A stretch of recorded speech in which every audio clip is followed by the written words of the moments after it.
नमस्कार, शाम के 7 बजने को है और ये वक्त है आपके फेवरेट शो मारो राजस्थान का। मैं हूं आपके साथ मनुराज सक्सेना। अगले 1 घंटे तमाम वो खबरें आपको दिखाएंगे जो रखती हैं आपसे सरोकार। और सबसे पहले आज मारो राजस्थान में बात करेंगे कांग्रेस की, चूंकि कांग्रेस के लिए आज का दिन बहुत अहम है। दिल्ली से जुड़ी बड़ी खबर कांग्रेस को लेकर आ रही है। दरअसल राजस्थान कांग्रेस के जिला अध्यक्षों के साथ आलाकमान का मंथन, मल्लिकार्जुन खड़गे और राहुल गांधी की अध्यक्षता में ये बैठक इंदिरा भवन में शुरू हुई। जिलाध्यक्षों के साथ चर्चा की गई। राजस्थान कांग्रेस के जिलाध्यक्ष, कांग्रेस संगठन महासचिव इस दौरान केसी वेणुगोपाल भी मौजूद रहे। साथ ही पीसीसी चीफ गोविंद सिंह डोटासरा, प्रभारी सुखजिंदर सिंह रंधावा भी बैठक में शामिल हो रहे हैं।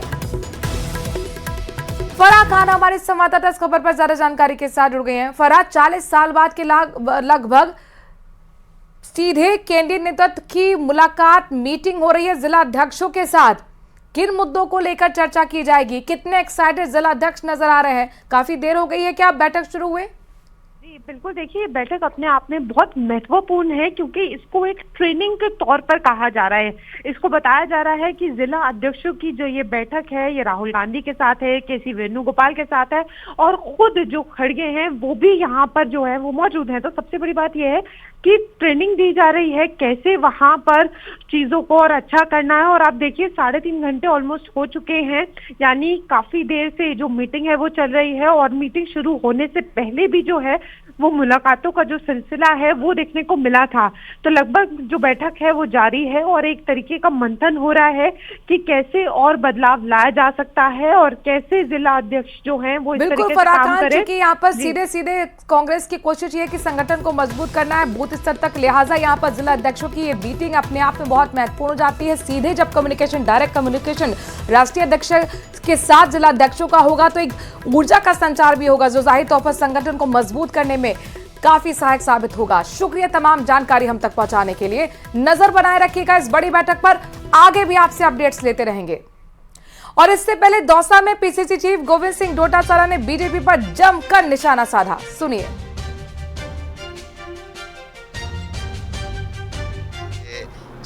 4-5 स्टेट के जिलाध्यक्षों से रूबरू होंगे और हमें भी बुलाया गया है, प्रभारी हमारे हैं उनको भी बुलाया गया है। तो कांग्रेस पार्टी का ये जो साल है वो संगठन का साल है। एआईसीसी ने संगठन को मजबूत करने के लिए और संगठन में जो भी रिक्तियां हैं उनको भरने के लिए उन्होंने काम किया है। कांग्रेस का पिछला इतिहास, उससे पहले भी देखो 2/3 मेजोरिटी से सरकारें थी और 70 साल में 50 साल तो कांग्रेस ने शासन किया है। और कांग्रेस संविधान को मानती है और संविधान के मुताबिक धर्मनिरपेक्षता और सब 36 कौमों को साथ लेकर के चलती है। कांग्रेस की जो विचारधारा है उसका मुकाबला भारतीय जनता पार्टी आरएसएस की विचारधारा नहीं कर सकती। तो मैं समझता हूं कि अब लोग उगता गए हैं मोदी जी से और इनके झूठे वादों से, इसलिए आने वाले समय में कांग्रेस और ज़्यादा ताकत के साथ में आएगी और समय आने पे पुनः दिल्ली में सरकार। चलिए खबरों में आगे बढ़ रहे हैं। जयपुर से एक बड़ी खबर आपको बताते हैं। वन रक्षक भर्ती पेपर लीक मामले में बड़ा अपडेट सामने आया है। एसओजी ने एक और आरोपी को इस मामले में गिरफ्तार कर लिया है। बालोतरा जिले में पचपदरा के रहने वाले जबरा राम जाट को गिरफ्तार किया गया है। गुड़ा मालिनी में सरकारी स्कूल में 3rd ग्रेड टीचर है जबरा राम जाट पर 50,000 रुपए का इनाम घोषित था। और ऐसे में ये एक बड़ी सफलता एसओजी टीम की कही जा सकती है जिसकी तलाश सरगर्मी से थी। एक और बड़ी गिरफ्तारी, वन रक्षक भर्ती परीक्षा पेपर लीक मामले में लगातार गिरफ्तारियों का सिलसिला जारी है। एक और गिरफ्तारी बालोतरा जिले के पचपदरा के रहने वाले जबरा राम जाट को लेकर जानकारी मिल रही है, गिरफ्तारी हुई है। अब कौन है ये, क्या भूमिका है, जरा ये भी जान लीजिए। सरकारी स्कूल में गुड़ा मालिनी में 3rd ग्रेड टीचर है जबरा राम जाट, और कितनी इसकी महत्वपूर्ण भूमिका रही होगी आप इससे अंदाजा लगा सकते हैं, क्योंकि यहां पर पुलिस की तरफ से पहले ही इस शख्स पर, इस आरोपी पर 50,000 रुपए का इनाम घोषित कर दिया गया था।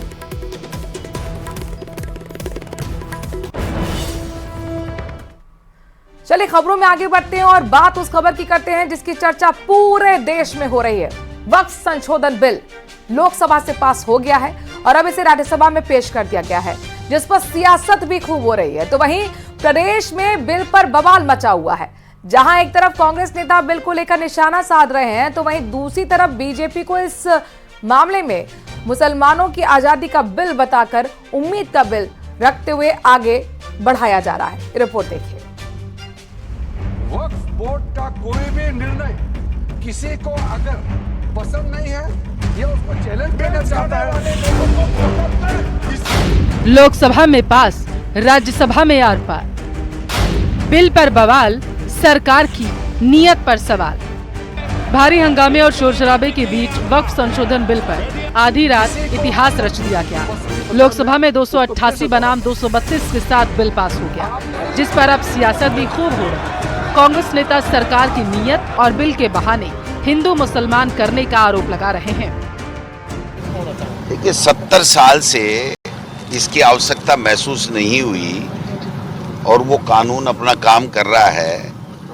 अटल बिहारी वाजपेयी जी भी प्रधानमंत्री बन गए, दूसरे दलों के भी, चंद्रशेखर जी भी प्रधानमंत्री बने, देवगौड़ा जी भी बने, लेकिन इनको केवल हिंदू मुस्लिम करना है और आरएसएस का ये एजेंडा है और उस एजेंडे को इनको लागू करना है, क्योंकि इनको अपनी कुर्सी भी बचानी है। उसका मालिक वक्फ राजस्थान की सरकार का एक डिपार्टमेंट है, भारत सरकार का एक डिपार्टमेंट है। वो जमीनें के मालिक भारत सरकार, वक्फ कमेटी की जमीनों की मालिक है राजस्थान सरकार। मुसलमान उसको डायरेक्ट नहीं बेच सकता, झूठ बोल रही है बीजेपी अभी तक। तो क्या बीजेपी ये वादा करेगी लोकसभा में कि ये जमीनें बड़े उद्योगपतियों को नहीं दी जाएगी? आप पूरे देश की जमीनें ले लोगे और फिर उन उद्योगपतियों को दे दोगे। तो वहीं बीजेपी नेता इसे मुस्लिमों की आजादी का बिल बता रही है। चित्तौड़गढ़ से बीजेपी सांसद सीपी जोशी ने कहा कि मौजूदा कानून में ही गलती थी, इसलिए इसमें सुधार करना भी बेहद जरूरी था। वो माइनॉरिटी का मतलब खाली और खाली मुसलमान समझते थे। उन्हें लगता था कि एक मुस्लिम समाज का तुष्टीकरण करके और उनके अनुरूप सारी व्यवस्थाएं बना करके हम देश पे शासन कर सकते हैं। आज उनके समझ में आ गया है कि ईसाइयों की संख्या भले ही कम होगी, लेकिन कुछ प्रांत हैं जहां वो डिसीजन मेकर्स हैं। ईसाई समाज मूलतः एक राष्ट्रवादी समाज रहा है, भारतीयता से उत्तरोत्तर रहा है। किसने कहा था कि धर्म के आधार पर इस प्रकार के बोर्ड बना दिए जाए? केरला में, बाकी प्रदेश देशों, कई जगह चर्च की जमीनों पर, मंदिर की जमीनों पर, और जबकि दिल्ली में 123 जैसे स्थान है जहां वक्फ बोर्ड ने अपना कब्जा जमा लिया। एसआई के जो मॉन्यूमेंट है वहां अपना वक्फ बोर्ड ने कहा कि हमारी प्रॉपर्टी है। ये किसने कहा था कांग्रेस पार्टी को इस प्रकार का काला कानून लाने के लिए? आज फिर से उसमें सुधार हुआ है, तो नरेंद्र मोदी जी के नेतृत्व वाली सरकार में सफल हुआ है। देखिए, वक्फ अधिनियम बहुत पुराना बना हुआ है और इसमें समय समय पर संशोधन हुए।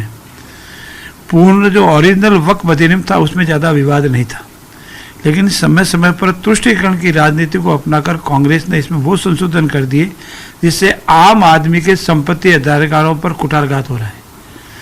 अगर कोई वक्फ प्रॉपर्टी वक्फ की है, ठीक है, वो वक्फ पे उपयोग में आवे, वक्फ पे काम आवे, लेकिन किसी की निजी संपत्ति है और आपको वक्फ घोषित कर दो और उसका अधिकार समाप्त कर दो, संपत्ति का अधिकार, वो किसी तरह न्यायोचित नहीं है। इस बीच ऑल इंडिया सूफी सज्जादन शीन काउंसिल के चेयरमैन और अजमेर दरगाह के आध्यात्मिक प्रमुख के उत्तराधिकारी सैयद नसरुद्दीन चिश्ती ने बिल का स्वागत किया। देखिए, बिल्कुल मैं तो कहूँगा ये भारत की डेमोक्रेसी की जीत है और देखिए पूरे डेमोक्रेटिक तरीके से ये बिल लाया गया और पूरी चर्चा होने के बाद, सबको सुनने के बाद, बहुत मेहनत के बाद में ये बिल पास हुआ है। मैं इसके लिए भारत सरकार को, मोदी जी को, अमित शाह साहब को और हमारे माइनॉरिटी मिनिस्टर जनाब किरण रिजिजू साहब को बहुत बहुत मुबारकबाद देता हूँ। मोदी सरकार ने लोकसभा में तो बिल पास करवा लिया, अब उसकी असली परीक्षा राज्यसभा में है, लेकिन आंकड़े एनडीए सरकार के पक्ष में है। बताते चले कि प्रदेश में 19,000 वक्फ संपत्तियां हैं। ऐसे में जहां एक और विपक्ष पर सवाल खड़े हो रहे हैं, तो वहीं कुछ मुस्लिम संगठन भी इस बिल के विरोध में खुलकर सामने आ चुके हैं। Bureau report, news 18 Rajasthan. Board का कोई भी निर्णय किसी को अगर पसंद नहीं है या उसको चैलेंज करना चाहता है, खबर 12 से है, जहां पर जन स्वास्थ्य अभियांत्रिकी और भूजल मंत्री कन्हैयालाल चौधरी एक दिवसीय बारां दौरे पर रहे। इस दौरान उन्होंने मिनी सचिवालय सभागार में बारां और झालावाड़ की पेयजल व्यवस्थाओं को लेकर विधायकों और विभागीय अधिकारियों के साथ बैठक की। बैठक में मौजूद अधिकारियों से उन्होंने कहा कि सभी फील्ड में रहकर काम करें, चाहे आपके चेहरों पर ये जो फेयरनेस है पूरी तरह काली पड़ जाए।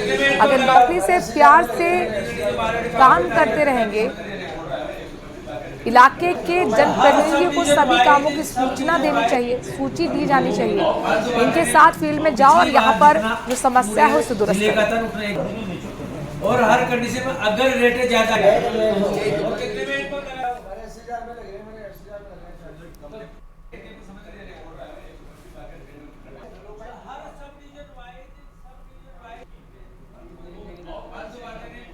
पिछली बार जितना पूरे जिले का था उतना और हर कंडीशन में अगर रेट ज्यादा है और कितने में को लगा 80,000 में लग रहे हैं, मैंने 80,000 में लगना है, समझ रहे हैं।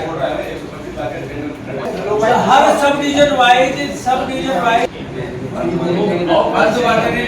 पिछली बार जितना पूरे जिले का था उतना और हर कंडीशन में अगर रेट ज्यादा है और कितने में हमारी सरकार बदली। सबसे पहले हमारे प्रधानमंत्री जी मोदी जी के पास हमारे मुख्यमंत्री जी गए, उन्होंने इस योजना की दोबारा मंजूरी की दी। इसमें जो भी समस्या थी मध्य प्रदेश और राजस्थान की, जिसके बैठ के आपस में समझौता कराया और इस योजनाओं को 90% पैसा केंद्र से देने का जो काम किया, ये राजस्थान के लिए, किसानों के लिए, यहाँ की इंडस्ट्री के लिए, विशेषकर जो अभी जहाँ पे मैं बारां झालावाड़ के जहाँ पे वैसे भी पूर्व मुख्यमंत्री ने काफ़ी बांध यहाँ बनाए, फिर भी कई क्षेत्र ऐसा बच गया था जहाँ पे सिंचाई के लिए पानी की आवश्यकता थी, पीने की पानी की आवश्यकता थी, इंडस्ट्री के लिए पानी की आवश्यकता थी, उसके लिए भी ये वरदान साबित होगा। जयपुर में सीरियल ब्लास्ट की साजिश में शामिल एनआईए के मोस्ट वांटेड आतंकी फिरोज को रतलाम कोर्ट ने जेल भेज दिया। उसे 15 अप्रैल तक जेल भेज दिया गया है। आरोपी फिरोज को एमपी के रतलाम कोर्ट में पेश किया गया। फिरोज पर जयपुर में ब्लास्ट की साजिश रचने का आरोप है। इस मामले में यूएपीए के तहत 11 आरोपियों पर केस दर्ज है। बता दें कि निम्बाहेड़ा में 28 मार्च 2023 को चेकिंग के दौरान कार से विस्फोटक मिला था।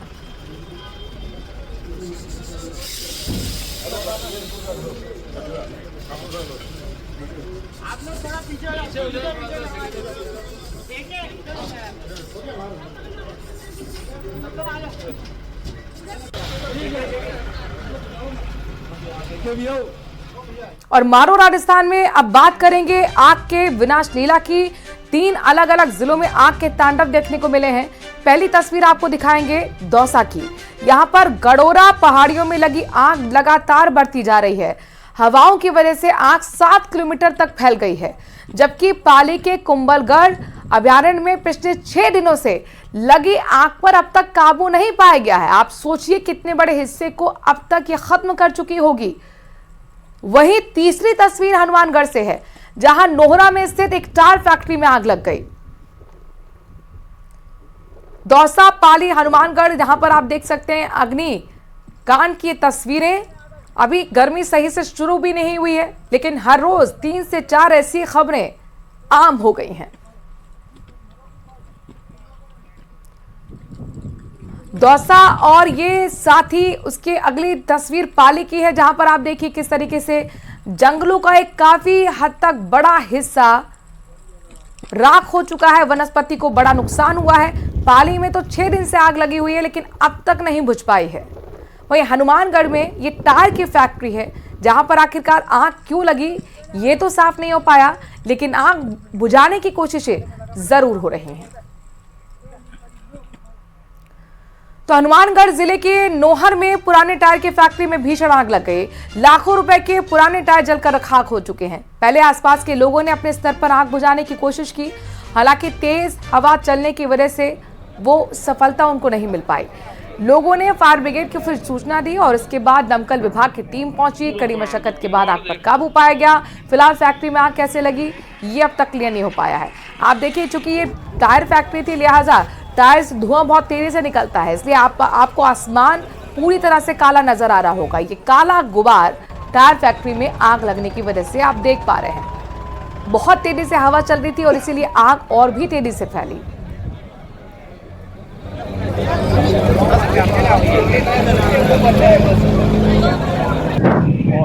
और अब आपको जैसलमेर लिए चलते हैं, जहां पर जिला अस्पताल में आग लगने से अफरा तफरी मच गई। जिला अस्पताल की टीबी हॉस्पिटल क्लिनिक ऑफिस में आग लगी। वहां पर पास में ही शिशु वार्ड था। आग लगने की घटना को देखते हुए हड़कंप मच गया।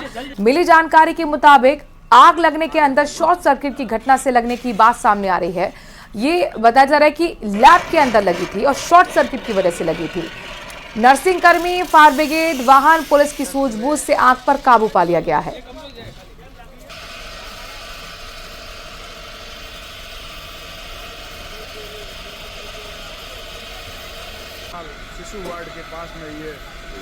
जिला खेल निर्माण केंद्र मेरा जस्ट बगल वाला क्वार्टर है। मैं उसमें बैठा था तो मेरे छोटे वाले भाई ने बोला कि साइड में कोई आग लगी, क्योंकि यहाँ एक सीपीआर लैब है। लैब के अंदर शॉर्ट सर्किट की वजह से आग लगी। एक छोटा सा रूम था, उसमें से पूरी आग की लपेटे में जहाँ का स्टाफ था वो स्टाफ बाहर आ गया, दौड़ता हुआ। अपन भी बाहर आ गए। बाहर आए, देखा तो इधर है। तो ये जस्ट पास में एमसीएच विंग है, इसमें फायर एक्सटेंशन वाला काम अभी किया है पूरा। तो वहाँ सिलेंडर से उठा के लाए। जो ये गिलास वगैरह आप देख रहे हो, ये सामने पड़े, इन गिलासों को तोड़ा और उसमें से हमने फायर एक्सटेंशन को करते हुए उसको बुझाने पर कंट्रोल किया। तो 2-3 हमने उसको खाली करके, जो आग लग रही थी बैटरी पे, उधर अंदर खूब सारा सामान था, उसमें कई कंट्रोल पाया। जब तक ये फायर वाली गाड़ी भी आ गई।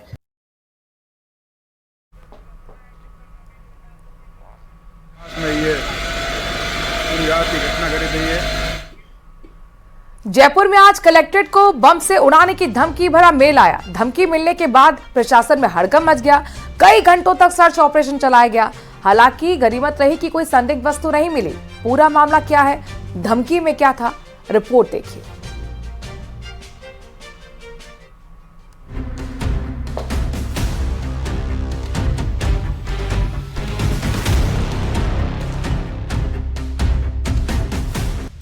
जयपुर कलेक्ट्रेट को बम से उड़ाने की धमकी मिलने के बाद राजस्थान की राजधानी में हड़कंप मच गया। एंटी टेररिस्ट स्क्वाड से लेकर बम स्क्वाड की टीमें मौके पर पहुंची और कलेक्ट्रेट परिसर को खाली करवाकर सर्च ऑपरेशन चलाया गया। पुलिस के जवानों का भारी जाब्ता भी मौके पर तैनात रहा। हालांकि कई घंटों की सर्च ऑपरेशन के बाद भी कुछ भी संदिग्ध सामान या वस्तु हाथ नहीं मिला। सारे एरिया को खाली करा दिया गया, सारे कैंपस को खाली करा दिया गया। आज कैंपस के अंदर जितने भी आम नागरिक आए रहते हैं अपने फरियादियों की सुनवाई के लिए, उनको बाहर कर दिया गया। पूरे जो परिसर है उसके गेट पर पुलिस को तैनात कर दिया गया। लगभग 3-4 घंटे ये सर्च ऑपरेशन चला है, जिसमें न केवल बिल्डिंग बल्कि बिल्डिंग से सटे हुए इलाके में, भीतर के इलाके में ये सर्च ऑपरेशन चला है। एरिया को सैनिटाइज किया गया। किसी तरह की कोई संदिग्ध सामग्री मिलना इन दोनों ही टीम ने, जो बीडीएस टीम है और जो डॉग स्क्वाड टीम है, इन्होंने नहीं बताया। अब आइए आपको बताते हैं कि उस धमकी भरे मेल में आखिर लिखा क्या था। इस पवित्र दिन पर जयपुर कलेक्टर कार्यालय को एक भीषण ऑक्सीडाइज्ड आईईडी आधारित पाइप बम विस्फोट का लक्ष्य बनाया जाएगा। ये कदम 2G मामले में सबकू शंकर के साथ अनुचित व्यवहार और बलवा की हिरासत में हुई मौत का बदला लेने के लिए उठाया गया है। हम अधिकारियों को उनके सर्वशक्तिमान के नाम पर बचाव अभियान का प्रयास करने की चुनौती देते हैं। विस्फोटक रूप से निर्मित प्रोजेक्टाइल्स को इस दिन के लिए वीकेंड के दौरान रणनीतिक रूप से पहले से ही रखा गया है। इस फ्यूजिंग सिस्टम को अन्ना विश्वविद्यालय MIT परिसर के मैकेनिकल इंजीनियरिंग विभाग में विकसित किया गया था। हमारा लक्ष्य जन्नत देखना है। कलेक्ट्रेट हमारे साथ नष्ट हो जाएगा। आज का ऑपरेशन पूरा हो जाने पर हमारी हिंदू पहचान, हमारे साथी खत्म हो जाएगी और हम शहीद हो जाएंगे। बिलाल, रियाज जो ये पढ़ रहे हैं, आज वो दिन है और आप अच्छी तरह जानते हैं कि क्या करना है। यह हमारा अंतिम कम्युनिकेशन होगा। सत्यापन के लिए डीएम के अरियवालयम में नखिरन गोपाल से संपर्क करें। हमने उन्हें एक गुलाबी लिफाफा दिया है जिसमें हमारी कहानी के वीडियो हैं, जिसमें डीएम के परिवार की भागीदारी भी शामिल है। अल्लाहू अकबर। पुलिस ने उनका जो प्रोटोकॉल है उसके मुताबिक बम स्क्वाड और डॉग स्क्वाड और बाकी टीम के साथ उन्होंने सर्च किया। और चूंकि ऐसा कोई मेल आता है तो कोई भी चीज़ को केवल महज धमकी मानकर छोड़ा नहीं जा सकता। अगर इसमें 0.1% भी सत्यता है उस कंडीशन में जिम्मेदारी बनती है। पुलिस ने अपने प्रोटोकॉल के मुताबिक जांच कर ली है। अभी ऐसी कोई भी किसी किस्म की कोई संदिग्ध वस्तु या ऐसा कोई बम संबंधी जैसी बात थी वो नहीं पाई गई है और अभी कार्यालय के अंदर काम वापस शुरू हो गया है। यह पहला मौका नहीं है जब किसी सिरफिरे ने बम धमाकों की धमकी दी हो। इससे पहले भी कई बार इस तरह की हरकतें सामने आ चुकी हैं। तकरीबन 2 महीने पहले जयपुर के सवाई मानसिंह मेडिकल कॉलेज के प्रिंसिपल की ऑफिशियल ईमेल आईडी पर भी इसी तरीके की धमकी भरा एक मेल आया था।